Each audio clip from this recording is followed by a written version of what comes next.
Shalom Bapak Ibu Saudara yang diberkati oleh Tuhan, saya Pendeta Nyoman Jepun. Saya mengajak saudara membuka Injil Matius.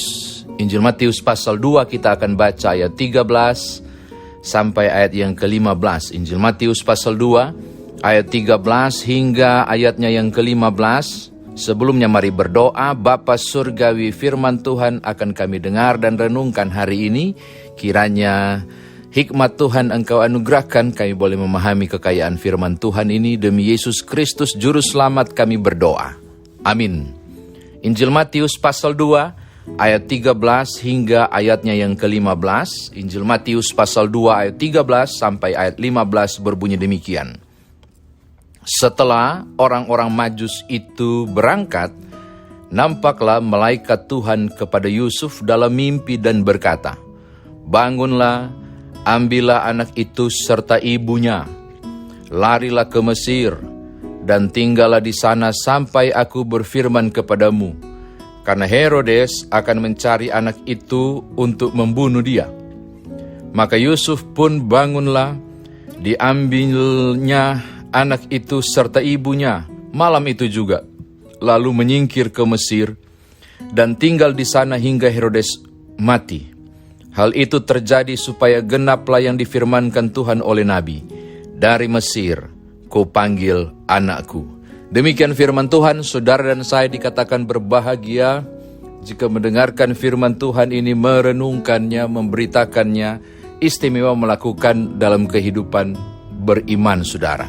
Bapak Ibu, saudara kekasih dalam Tuhan, jika saudara mengingat saya membawa satu renungan tentang Magos, Majusi, Majus, Asaf, itu tentang para cendekiawan, orang-orang pinter, ilmu pengetahuan yang sangat tinggi, dan dipandang sebagai kaum bangsawan, yang disebut dengan para Majus, dan misteri bintang timur itu yang pernah saya kupas.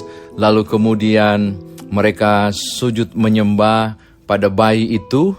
Nah, saya mau mempertajam lagi sebelum masuk pada teks ini. Orang tua mana yang tidak kegirangan dan kesenangannya luar biasa.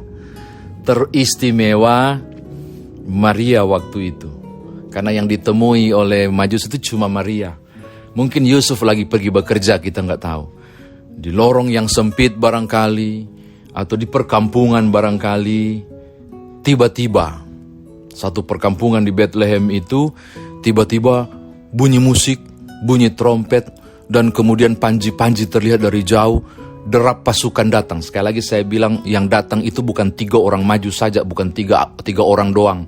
Karena yang dipersembahkan itu emas, kemenyan, dan mur itu mahal-mahal semua. Tidak mungkin perjalanan beberapa hari, beberapa waktu cukup lama, dari Media sampai ke Bethlehem itu, cuma pakai kuda, atau mungkin barangkali unta, kita nggak tahu. Lalu cuma dikawal, cuma 3 orang tanpa pengawalan, nggak mungkin. Jadi ini rombongan besar, apalagi turunan bangsawan para Magos, Majusi ini, atau orang Majus ini, atau Asaf ini. Pasti ramai, pung pang pang tang tang tang tat. Pokoknya begitu ramai. Itu mata orang langsung tertuju pada rombongan itu. Lalu Maria dan anaknya ada di depan pintu barangkali, saya membayangkan kisah ini. Wow, dan mereka terkagum-kagum. Wow, wah hebat banget, indah banget jubah mereka, wah pasukannya dan seterusnya mengagumi. Makin lama makin dekat, mata orang makin terbelalak melihat gagahnya para pasukan. Tiba-tiba berhenti di ujung jalan, barangkali saya membayangkan begitu. Lalu rombongan jalan kaki masuk, menuju satu rumah. Lama-lama masyarakat makin bertanya-tanya kemana. Yang makin panik justru Maria. Mengapa? Karena sepertinya rombongan itu punya mata tertuju di rumahnya. Makin lama makin mendekat. Dan semakin kagetlah ketika para Majus itu dan pasukan tiba-tiba serentak turun, setara tanah dan menyembah. Dan mengatakan, "Ya Baginda Raja," kepada anak yang dia pegang di tangan kanannya. Saudara kira itu bukan kekaguman yang luar biasa? Berbunga-bunga pasti hati Maria, bercampur kekaguman, bercampur tanda tanya besar. Ada apa ini? Ada apa ini? Lalu tiba-tiba mereka mengangkat tangan mereka mengeluarkan emas, kemenyan, dan mur. Udahlah, hayalan ini selesai. Yang saya pikirkan adalah apa yang digosipkan dan diomongin para tetangga. Lalu, apa yang berkecamuk di hati Maria, yang saya yakin kegirangan, suatu kebanggaan, rasa takjub. Wow, euforianya luar biasa. Barangkali ketika Yusuf pulang dia sampaikan, Yusuf baru datang loh. Wah, megah banget. Para raja dari timur dan seterusnya itu. Hal yang luar biasa. Malam hari, ya ini dia. Ketika sedang tidur Bapak Ibu Saudara. Tiba-tiba Yusuf sedang tidur bermimpi. Dan mimpi yang menarik adalah mengatakan begini. Bangunlah, ambillah anak itu serta ibunya, larilah ke Mesir dan tinggallah di sana sampai aku berfirman kepadamu, karena Herodes akan mencari anak itu untuk membunuh dia. Saudara lihat, dari kegirangan luar biasa, kisah gembira, kisah sukacita, tiba-tiba bang! Dibalik ke 180 derajat. Berita mengerikan, berita sadis, berita pembunuhan, anak ini terancam. Saya mau katakan kepada saudara, masuk ke teks ini, saudara harus membayangkan kepanikan yang tiba-tiba menutupi kegirangan mereka yang baru saja selesai dikunjungi para magos. Majusi itu, Asaf. Dan saya tertarik begini, Yusuf tidak bertanya, what? How come? Tuhan, engkau kan Almighty God, gagalkan rencana ini. Loh, ini katanya anakmu. Katanya dikandung oleh Roh Kudus, lindungilah. Kuasamu kan ajaib. Atau apapun. Kalau pakai logika berpikir modern kita ya. Tapi dasar ya, Yusuf ini taat Bapak Ibu. Saya sudah pernah menguraikan tentang Matius pasal 1 ayat 18-25 kan. Cuma lewat mimpi akhirnya dia kawini Maria. Yang dia tahu sudah hamil di luar nikah. Itu luar biasa loh. Ini ketaatan Yusuf. Apa reaksinya? Maka Yusuf pun bangunlah, diambilnya anak itu, lihat ayat 14. Serta ibunya malam itu juga, lalu menyingkir ke Mesir. Langsung, bangun. Saya mimpi ini, bla bla bla bla. Ayo kita berangkat. Herodes mengancam akan membunuh Yesus, anak kita ini, ayo berangkat. Langsung, malam itu juga Alkitab bilang. Mereka pergi, mereka berangkat.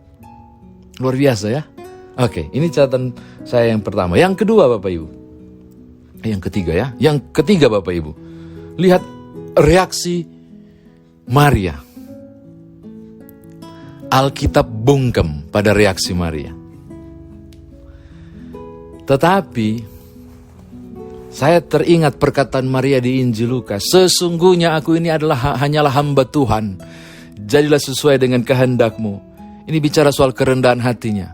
Lalu ketika mendengar kabar dari para gembala, Maria menyimpan dalam hati dan merenungkannya. Maria ini orang yang rendah hati dan suka refleksi.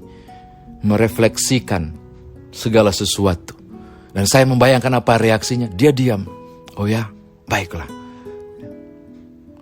Dari bangun tidur yang kaget, di kepala masih ada kegirangan luar biasa, tiba-tiba dapat berita ngeri seperti itu, mengejutkan saudara-saudara. Maria nunut. Alkitab bungkam, tidak ada perlawanan. Tidak ada perlawanan Maria. Padahal dia yang saksikan kemegahan itu. Barangkali dia bertanya dalam kepala tapi cuma menyimpan dalam hati. Dan merenungkannya juga. Wow, sesuatu. Waduh, oke lah, mari kita berangkat.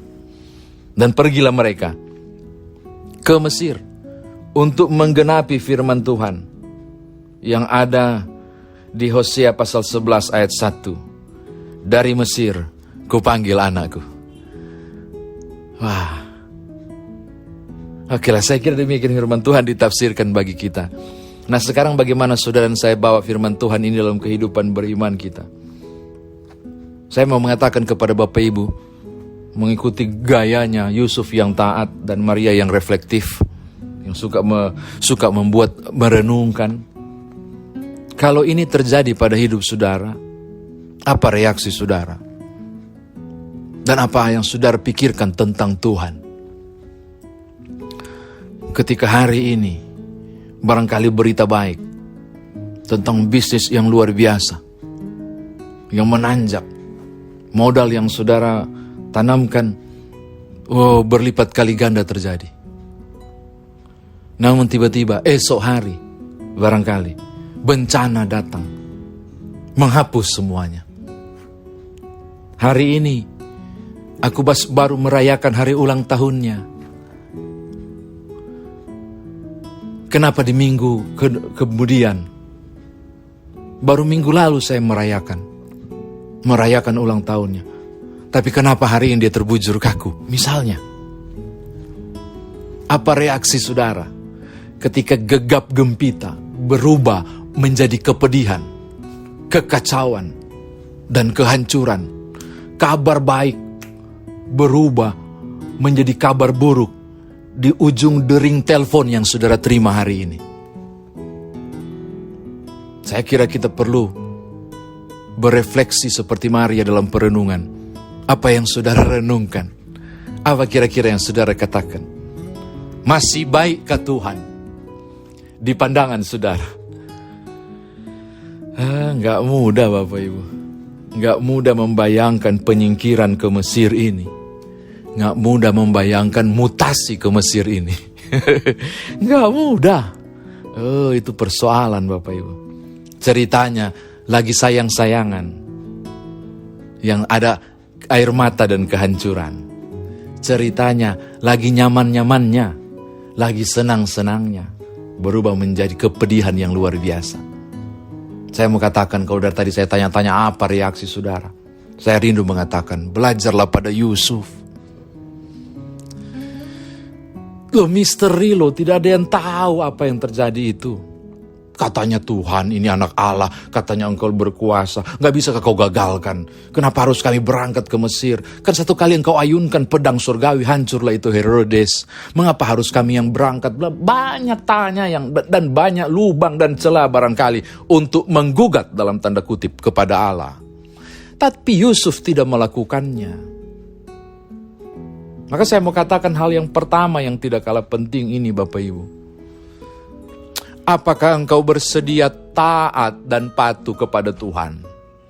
Bukan hanya karena soal kesenangan dan kenikmatan yang kau alami. Tetapi apakah engkau tetap bersedia taat dan patuh kepada Tuhan? Kendati pun kemalangan, kekacauan sedang engkau dapati. Ini luar biasa loh. Suami istri muda ini luar biasa menurut saya. Luar biasa. Lubang-lubang pertanyaan dan penggugatan kepada Allah mereka tidak buat dan tidak gali. Nunut saja dan melangkah pergi. Yang kedua Bapak Ibu, saya tidak pernah tahu isi hati Tuhan dan cara berpikir Tuhan. Tidak adalah memikirkan tentang apa yang Tuhan pikirkan, enggak lah. Siapalah saya? Sedangkan memikirkan apa yang saya pikirkan saja saya repot. Coba Bapak Ibu coba. Saya berpikir bagaimana saya berpikir. Apa hasilnya? Saya berpikir bagaimana saya berpikir. Coba. Saya berpikir tentang bagaimana saya berpikir. Lama-lama gila kita. Masuk ke grogol. Ke rumah sakit jiwa. Kenapa? Karena kita nggak bisa berpikir tentang apa yang kita pikir. Nah bagaimana kita mau berpikir tentang apa yang Tuhan pikirkan? Nggak ada. Apalagi suatu pertanyaan besar, kok Tuhan tidak ayunkan pedangnya menghancurkan Herodes saja, ngapain harus berangkat ke Mesir? Saya mau katakan hal yang kedua, bahwa tidak ada seorang pun dapat menyelami pikiran Allah. Rencana-rencananya yang luar biasa dan agung. Baru satu yang terjawab tadi di ayat 15, ternyata untuk menggenapi apa yang dikatakan oleh Hosea pasal 11 ayat 1. Tapi juga dalam rangka menyelamatkan putra tunggalnya lari ke Mesir. Dan kita mendapatkan hal yang luar biasa dalam rangka menyelamatkan putra tunggalnya. Tuhan tidak turun tangan langsung ternyata. Gak mengayunkan pedang ternyata. Gak langsung bunuh Herodes ternyata. Tapi Tuhan menggunakan Maria dan Yusuf, papanya, ibunya, orang tuanya, untuk menjadi alatnya dalam rangka karya keselamatan yang masih dalam satu proses awal. Saya mau katakan kepada saudara, jika engkau mengharapkan menemukan jalan keluar dari Tuhan, jangan-jangan Tuhan sedang memakai engkau menjadi jalan keluar bagi orang lain. Ini menarik loh. Ini menarik. Ini yang saya mau katakan hal penting. Bahwa tangan Tuhan bekerja dengan cara ajaib. Tidak ada seorang pun yang dapat memikirkan rencana dan pikiran Tuhan. Tapi hari ini kita dapat pelajaran khusus. Tuhan pakai Yusuf dan Maria untuk rencananya. Padahal Maria dan Yusuf lagi bingung apa yang terjadi. Kok bisa begini? Mana kuasanya yang ajaib? Oh enggak.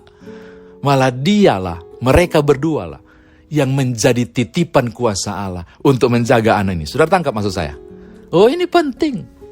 Ketika Yusuf dan Maria berpikir tentang kuasa Allah yang ajaib, justru Tuhan sedang memakai mereka berdua menjadi kuasanya yang ajaib untuk menyelamatkan Yesus yang masih kecil itu. Jadi saya mau tutup, saya mau bilang begini. Tidak selamanya warna putih hidup Bapak Ibu. Ada waktu untuk menanam, ada waktu untuk mencabut yang ditanam. Ada waktu tertawa, ada waktu untuk menangis. Pengkhotbah pasal 3 bilang begitu. Tidak selamanya kegirangan. Kita juga harus bersiap pada kemalangan. Tidak selamanya tawa riang saudara akan dapatkan. Kita harus bersiap pula pada derai air mata. Pada gegap gempita yang luar biasa. Engkau dan aku pun harus bersiap pada kepedihan dan kehancuran. Kisah penyingkiran ke Mesir adalah seperti itu. Dan jangan pernah pertanyakan Tuhan.